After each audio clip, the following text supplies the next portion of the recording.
So when possible, we probably try to use the sine law. Now, there is some advantage of cosine law in that we don't ever have to worry about ambiguous case with the cosine law. Okay, but the sine law is typically easier to use. There's kind of less calculating involved. So we can summarize this where if we have one side, two angles given, so angle, angle, side, or angle, side, angle, use sine law. If you have two sides and one angle given, and the angle is in between the two sides, or side, angle, side, use cosine law.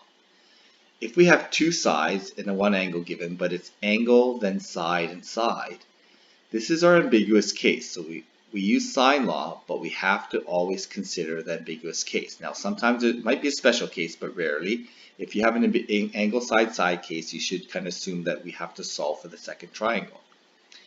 And the third case here is just the three sides and no angles. That's cosine law. Okay, so that's side, side, side. So here we have angle, side, side. And since one angle, two sides, so it could be side, angle, side, but the angle is not in between these two sides because angle A is between side B and side C, not side A.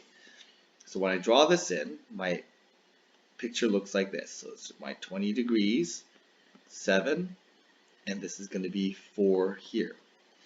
And because this is angle, side, side, I have possibility of two triangles. Okay, and clearly this one probably is going to be two triangles. So I need to solve for both. Okay, so I'm going to draw both triangles here. So I'm just going to draw them separately so that we can see them a little bit easier. So 7, 4, there's my 20 degrees, 7, and my 4 can be oriented that way. Okay, so I'm going to label these sides and angles. Okay, so this is going to be angle A, this is going to be angle B, and this is going to be angle C. A, B, C. Okay, so setting this up, I'm going to solve for side or angle B. Okay, so I'm going to use my sine law. So using sine law, I'm going to go sine B over side 7, and the known angle side pairing is 20 degrees and 4. Okay, so there's my angle and opposite side pairing. Okay, so I can set up a known ratio and I can compare everything else to that known ratio. Solving for angle, so sine B. Okay, need my calculator again. So using my calculator, I'm going to do 7 times sine of 20 degrees divided by 4. I'm going to get 0.5985, so I'm going to round that to 599. I need to undo this sign. I'm not going to sign that ratio. I never signed the ratio. The only thing I can do to ratio is arc sine the ratio. Okay, so I'm going to arc sine that. And for angle B, I end up with 36.77 degrees. And clearly that looks about right, 36.77 degrees. Okay, so this angle B is related though. Okay, I'm going to call this B2. So this is B1. That's going to be B1, A1, C1, A2, C2. Actually, A2, we don't have to worry about that because A is the same. So B2, when I solve for B2, so I'm going to have to do that over here. So angle B2 is going to be the complement. So I'm going to do 180 minus that angle, which is 143.23 degrees. Okay, and from that I could deduce angle C2. Okay, C2 subtracting from 180. Okay.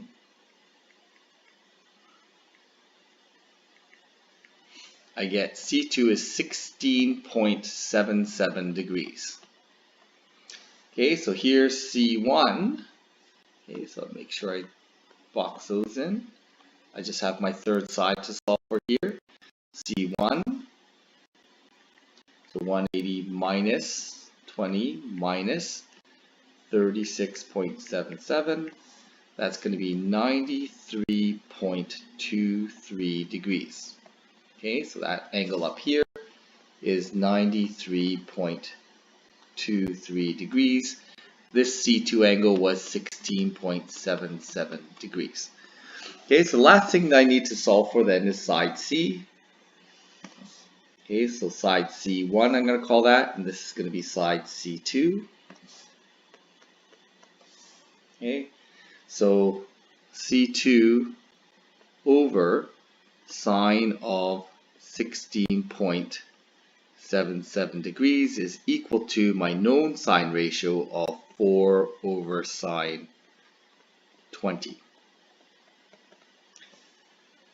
Okay, so 4 times is cross multiply there, 16.77, the sine of that, divided by sine 20.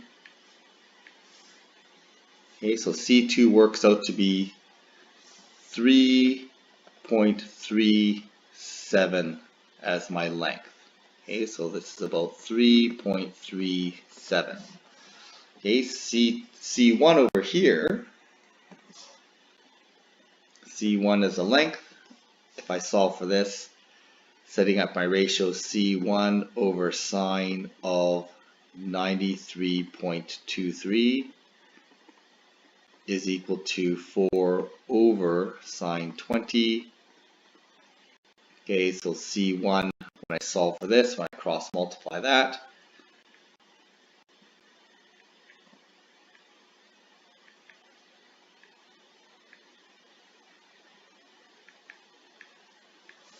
I get a value of 11.68.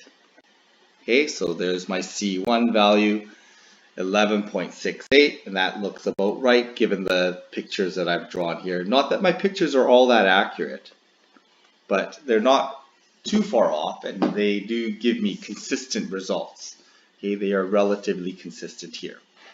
Okay, so these are some different ways to use those sine and cosine laws. So what's new is this cosine law, but also now we have to determine, so I'm just going to back up a little, we need to determine when is it appropriate to use sine law. Generally speaking, we should try to use sine law, and if we can't find a side opposite angle pairing, really we just stuck with cosine law. It must be either this case here, side angle side, or side side side. Okay?